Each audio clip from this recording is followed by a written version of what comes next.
Hello.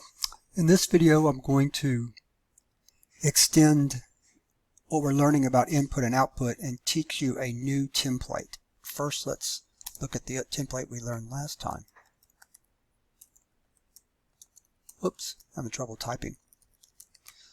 So we learned about prompt then read, the template in the last video.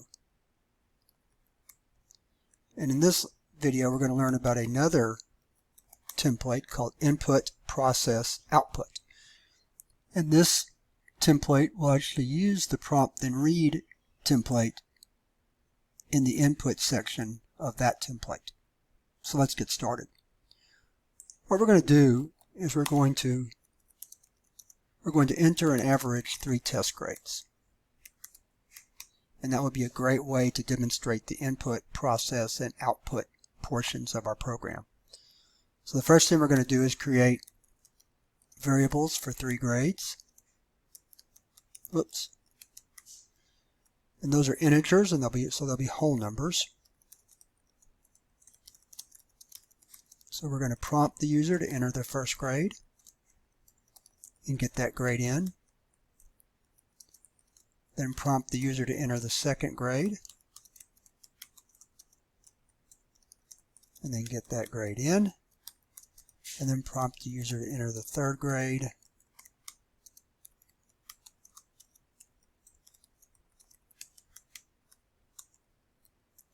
So that's our input step. Notice how it uses prompt and then read. Prompt and then read. Prompt and then read.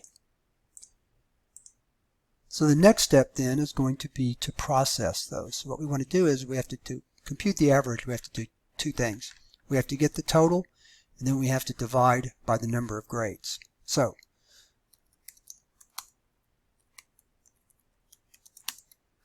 first thing I'm going to do is create a constant to represent the number of grades. A constant is a variable that cannot change, and I haven't really introduced those yet. I'd prefer just using them and then you see how they work.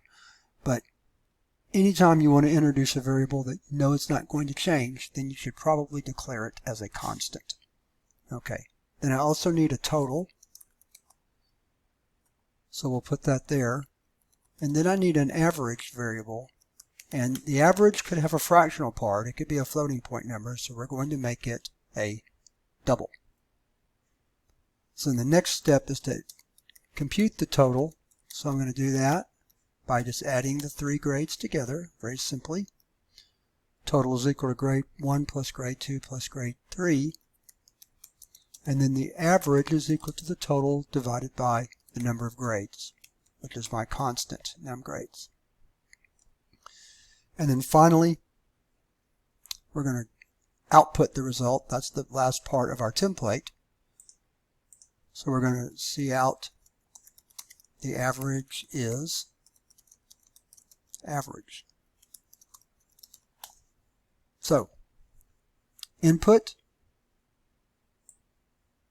process, I'm ignoring the variable declarations, and output.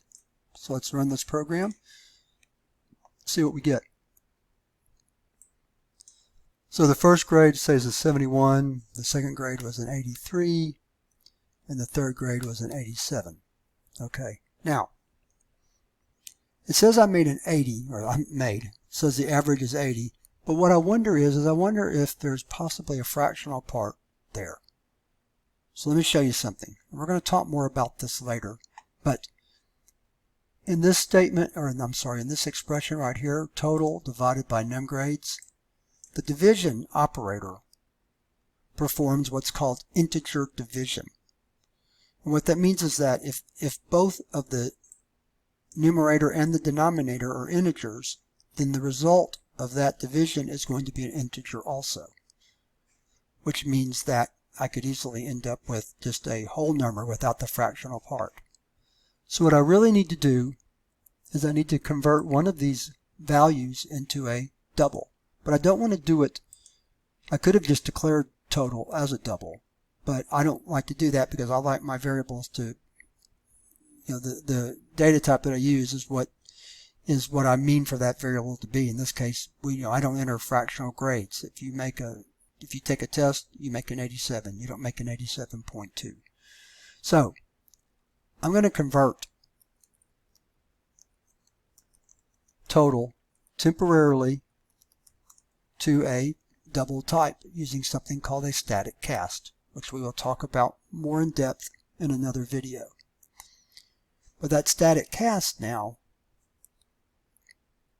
will ensure that total is a double for this calculation only. So let's run it again and see what we get. Put this where you can see it better. So we'll have a 71, an 83, and an 87. And sure enough, there was a fractional part there.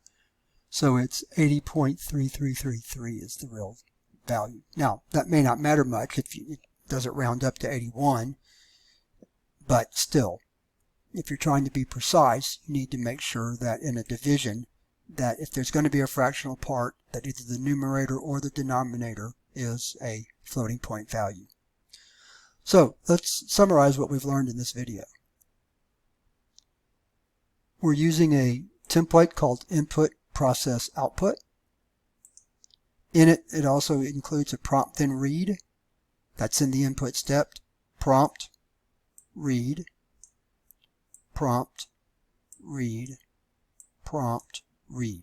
Okay, that's the input step. The processing step after we created our variables was to compute the total, then compute the average. That's the process step. And then the output step was to display the average. So that wraps up this video and that on input process output, and that wraps up our videos on input and output in C++.